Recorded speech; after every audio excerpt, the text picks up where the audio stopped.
जय गुरुदेव।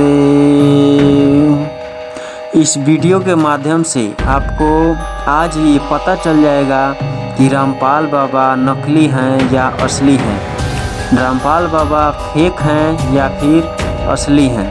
बाबा जय गुरुदेव जी महाराज का हर वक्त शिकायत करते हैं, निंदा करते हैं रामपाल जी महाराज। इस वीडियो में आपको पूरा तरह से पता चल जाएगा।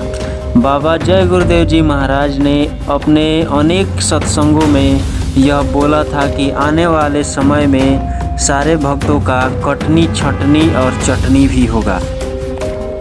भक्तों के सोच में ये बात खटक रही थी कि बाबा जय गुरुदेव जी महाराज, गुरु जी महाराज किस तरह से हम लोगों का कटनी छटनी करेंगे। जैसे ही बाबा जय गुरुदेव जी महाराज सन 2012 में अपने आप को लुप्त कर लिए, बाबा जी लुप्त हो गए, उसके बाद अच्छे सत्संगी, अच्छे भक्तों का विश्वास बाबा जय गुरुदेव जी महाराज पर से उठ गया। कोई सत्संगी रामपाल दास में जाकर जुड़ गए, कोई सत्संगी तिवारी जी में जाकर जुड़ गए और कोई सत्संगी पंकज जी में जाकर जुड़ गए और उनको लगने लगा कि बाबा जय गुरुदेव जी महाराज नकली संत हैं, फेक संत हैं।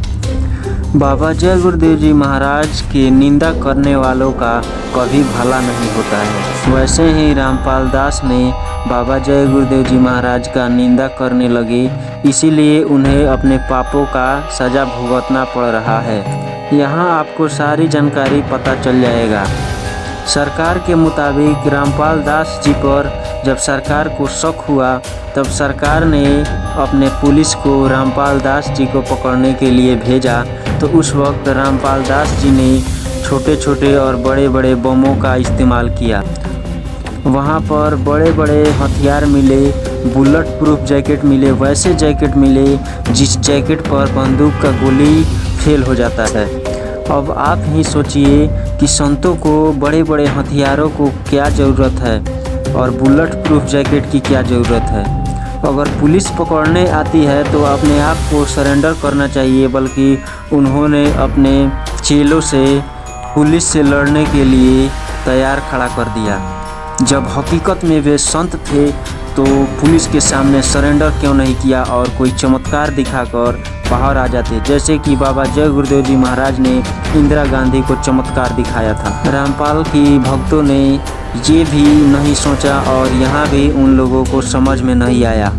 समय आता है सन 2019। सन 2019 के चुनाव में कांग्रेस और बीजेपी की लड़ाई थी। उस वक्त रामपाल दास ने अपने चेलों से कह दिया था कि आपको कांग्रेस को वोट देना है और कांग्रेस जीत जाएगा और मैं जेल से बाहर निकल जाऊंगा। सारे रामपाल दास की चेलाओं ने कांग्रेस को वोट दिया, लेकिन कांग्रेस सरकार क्यों नहीं जीती? अगर शक्ति थी रामपाल दास में तो क्यों नहीं जीती कांग्रेस सरकार, जबकि बहुत ही अधिक वोटों से बीजेपी सरकार जीत गई।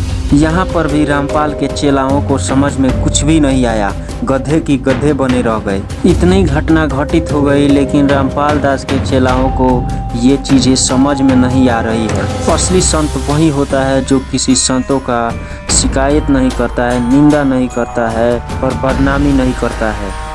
जय गुरुदेव को मिटाने वाले खुद ही मिट जाएंगे। जय गुरुदेव। इस वीडियो को ज़रूर शेयर करिए।